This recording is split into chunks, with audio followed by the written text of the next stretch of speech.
Strategy is very much about getting on and moving and doing stuff and being game to have a bit of a go, but eliminating the risks by being realistic about what has to happen.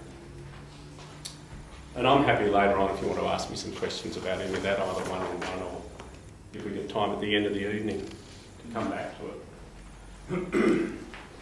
So, now I've been asked, the brief that I was given for these sessions was, I'm not going to take you through the development of a marketing plan.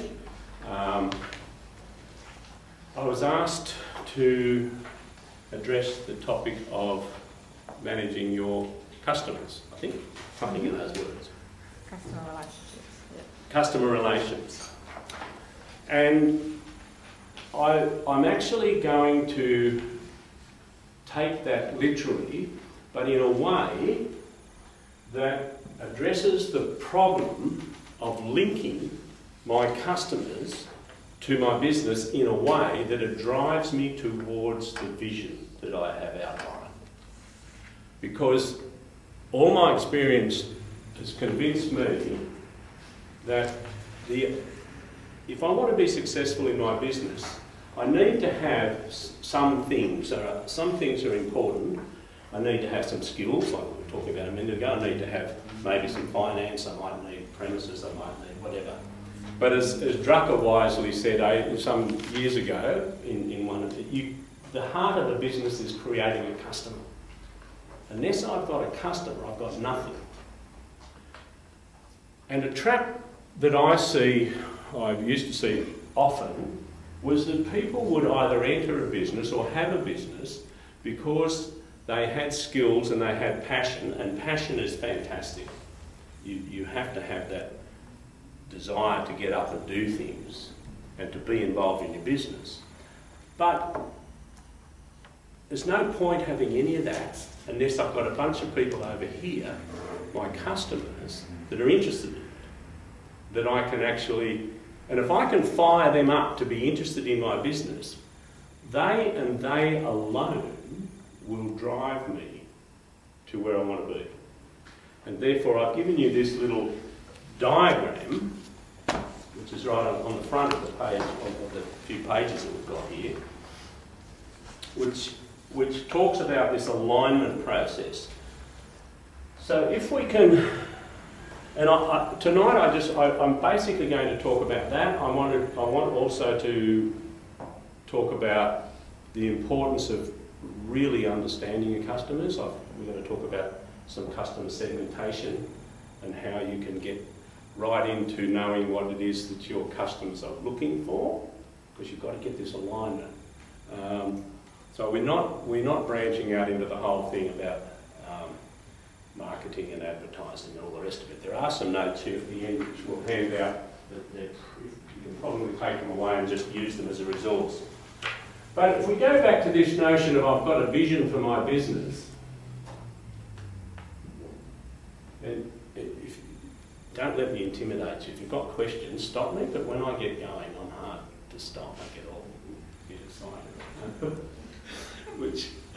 But please don't let me intimidate you. If you want me to talk about it, or if you want to challenge me, do so. Love it. But I've got this notion of what I want my business to look like, and of where I want to take it. Somewhere in there, I will have also a mission statement. Now, these things can sometimes sound a bit yeah, it took me a long while to feel comfortable with the whole vision mission thing, but once I got my head around it, I became a real convert. The vision is something that is private to me almost. My customers don't have to share in that necessarily, but this, which is really the mission is really the relationship that I want to build between my business and my customers. It's how I'm going to deal with them, what I'm going to offer them, and how I'm going to deliver it. You know, it's what I've got, and or my service, and how I'm going to give it to them. That, you know, that's sort of your mission statement. But if they don't identify with that, you're in trouble. Because if they don't like the way you treat them, if they don't like what you've got, nothing's going to happen.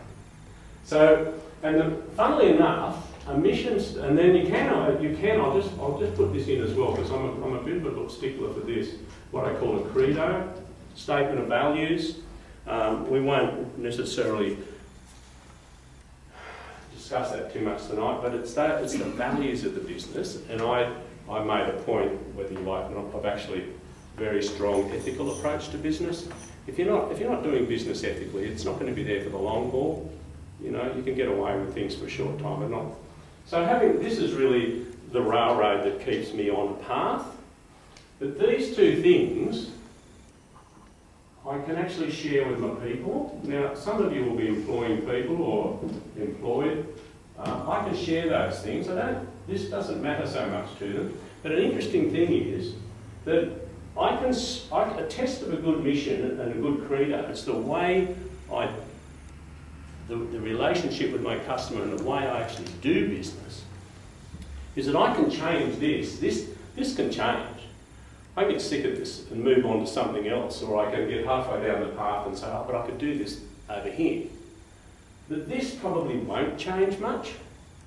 If you really burrow down and get something that's meaningful to you, you'll find, like I've got one of my very first consulting client, which was accidentally in a way, was in real estate. Now those guys run a really good real estate business, but if they stopped tomorrow and went to sell something else, all this would move with them, but this would be different. So the mission, once you've figured it out, tends to have a long-lasting framework. This can be flexible. But if you look at it, so in the diagram, what I've got here is that this can be communicated initially to people in the business. If it's only me and maybe one or two, that's okay. But that's what actually that comes around here, and that as I put in here, the product or service that I'm offering, that's what these people are doing for me, and I may be one of them. So my product and service, that's what I'm delivering, and I'm doing it this way, addresses what the whole focus of tonight's really about this area. It addresses what my customer needs or wants, without again getting into all the colloquial language about needs and wants. It doesn't really matter, you know. This is what they've come to me for. Now, can I just say something? Yeah. Can you just give everybody a little bit of an example? I know what you mean by a mission statement, but there might be some people that don't. Like, just as a bit of an example,